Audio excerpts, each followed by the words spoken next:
Bonjour et bienvenue dans ce deuxième épisode de mon guide pour les observateurs astronomiques. Dans cette vidéo, je vous ferai un récapitulatif des éphémérides des objets observables dans le ciel de mi-novembre 2020. À partir de maintenant, je vais inclure une petite nouveauté dans mes vidéos.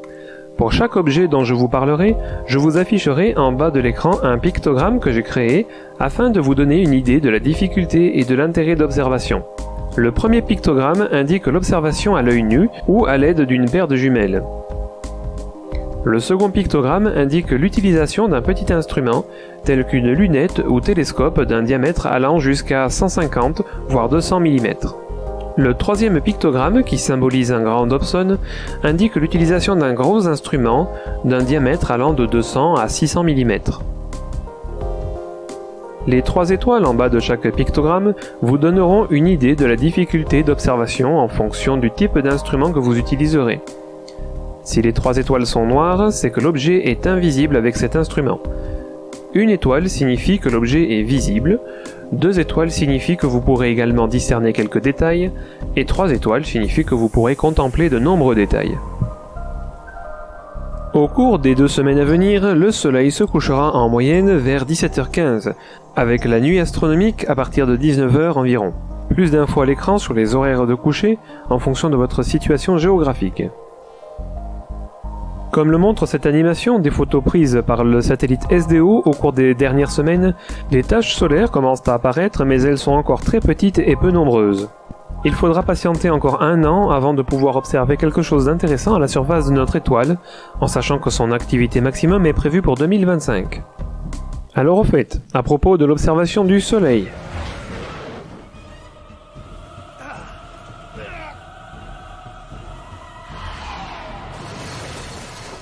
Je vous fais un rappel de sécurité car on ne le dira jamais assez. Observer le Soleil à l'œil nu, même pendant quelques secondes, est déjà très dangereux. Mais regarder dans un instrument non filtré vous brûlera instantanément la rétine. Nos yeux sont irremplaçables, alors prenez-en soin. C'était le dernier quartier ce dimanche 8 novembre et la nouvelle lune est attendue pour ce dimanche 15 novembre. C'est donc le moment idéal pour observer les nombreux cratères et reliefs à sa surface grâce aux ombres projetées par la lumière rasante du soleil. C'est donc également le moment idéal pour l'observation du ciel profond, alors profitez-en avant le retour du premier quartier de la Lune le dimanche 22 novembre. Idéal pour les débutants, la brillante Jupiter est toujours aussi facile à repérer au sud-ouest en début de soirée, avec Saturne juste à sa gauche. Leur élongation au Soleil diminue rapidement et vous avez jusqu'à la fin de l'année pour en profiter avant qu'elle ne soit trop proche du Soleil pour être correctement observable. Personnellement, grâce à mon télescope de 250 par 1200 et dans de bonnes conditions atmosphériques, j'arrive sans peine à distinguer ces 2 bandes nuageuses principales. En vous concentrant bien, vous arriverez peut-être à distinguer un petit point rougeâtre plus foncé sur l'une de ces 2 bandes. Vous aurez alors en fait trouvé la grande tache rouge.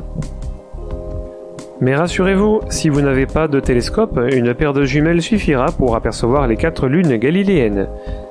Ces dernières tournent relativement rapidement autour de Jupiter, avec notamment la plus proche de la planète, Io, qui en fait le tour en un peu moins de 2 jours, ce qui nous permettra d'assister régulièrement à de nombreuses éclipses et transits. Commençons ce lundi 9 novembre avec la lune Europe qui sortira de l'ombre de Jupiter à 19h19. Le mercredi 11, c'est la lune Io qui débutera un transit avec son ombre à partir de 18h. Le jeudi 12, ce sera au tour de Ganymède de sortir de l'ombre de Jupiter à 21h11. Ensuite, il ne se passera plus rien jusqu'au mercredi 18, où nous pourrons assister au transit de Io à partir de 18h, suivi de son ombre à partir de 19h. Enfin, nous arrivons au jeudi 19, où Io va encore se faire remarquer en sortant de l'ombre de Jupiter à 18h32. Ce même jour, vous pourrez également contempler une conjonction Lune-Saturne-Jupiter. Si vous appréciez ce genre de phénomène sur Jupiter, vous devrez malheureusement vous en passer pour Saturne. En effet, sa configuration actuelle ne permettra pas la moindre éclipse avant 2024. Cependant, Saturne reste très apprécié des astronomes débutants, qui pourront sans peine admirer ses anneaux dans un petit instrument, mais seuls les plus gros télescopes permettront de résoudre la division de Cassini. En début de soirée, si vous regardez au sud-est et que vous voyez un point orange très brillant au-dessus de l'horizon, vous observez en fait la planète Mars. Lors de son opposition avec le Soleil en mi-octobre, elle était à seulement 63 millions de kilomètres de nous. Mais maintenant, nous nous en éloignons et sa taille apparente se réduit au fil des mois.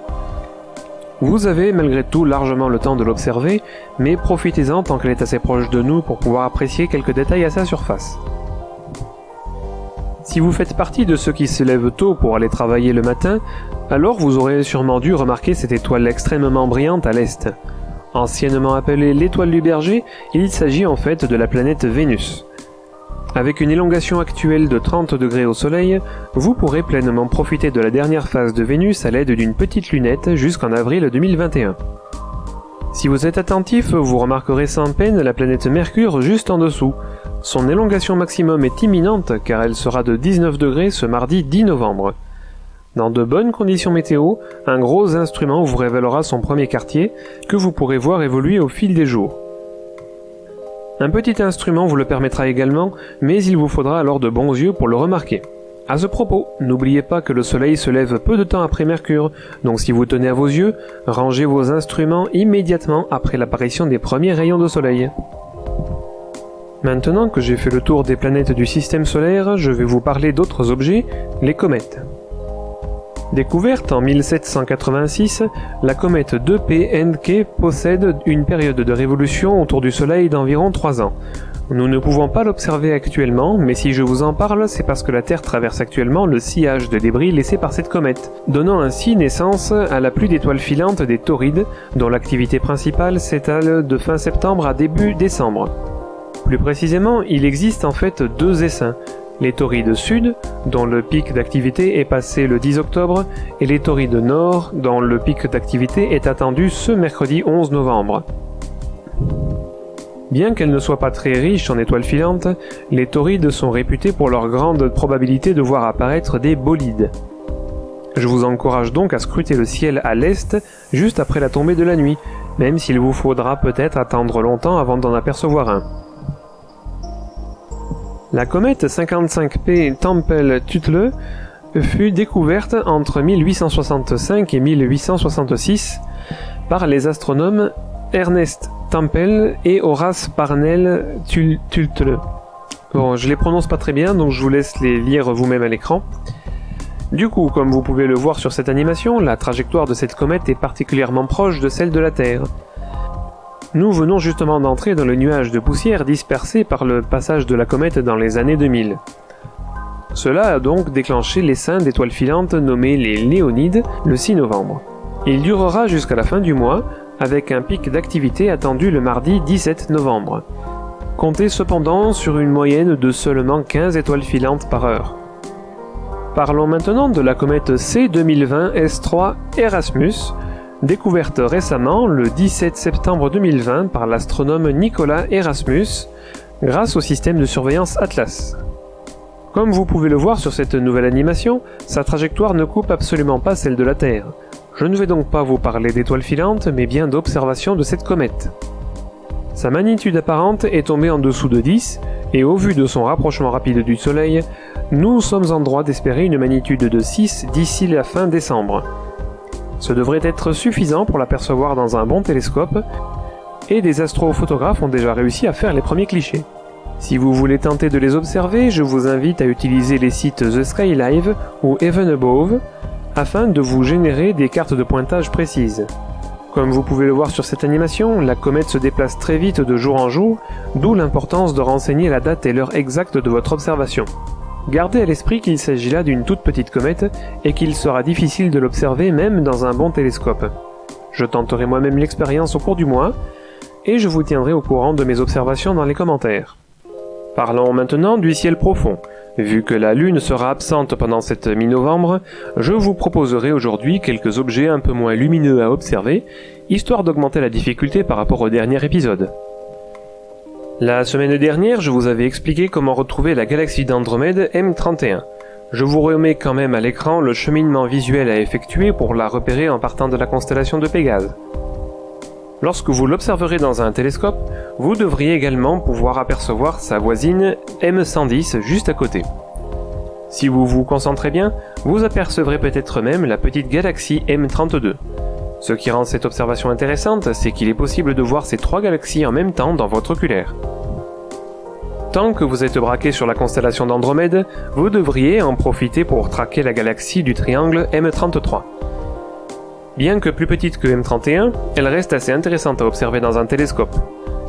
Je vous mets cette carte de pointage à l'écran afin que vous puissiez trouver votre cheminement visuel entre les constellations d'Andromède et du triangle.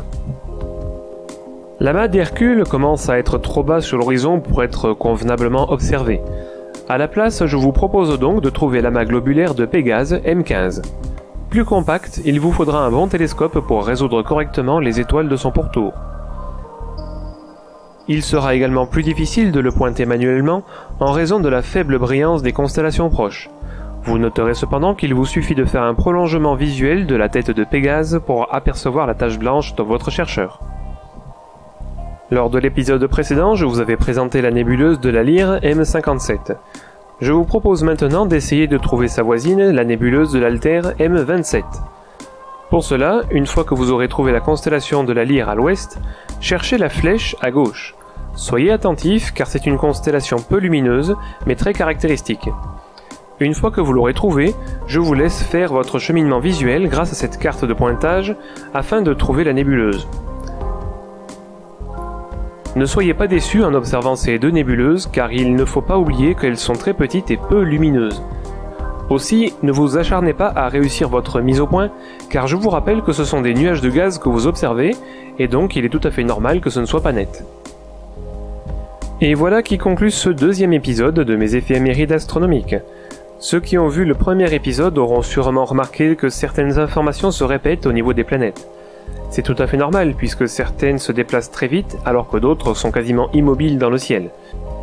J'espère malgré tout que cet épisode vous aura intéressé et que, comme moi, vous affronterez les nuits froides d'automne pour profiter des quelques ciels clairsemés que la météo nous accordera en novembre. Merci d'avoir regardé et surtout un grand merci aux membres de mon club d'astronomie qui m'ont encouragé à poursuivre mon travail. Sur ce, je vous donne rendez-vous dans 2 semaines pour le 3e épisode du guide de l'observateur astronomique.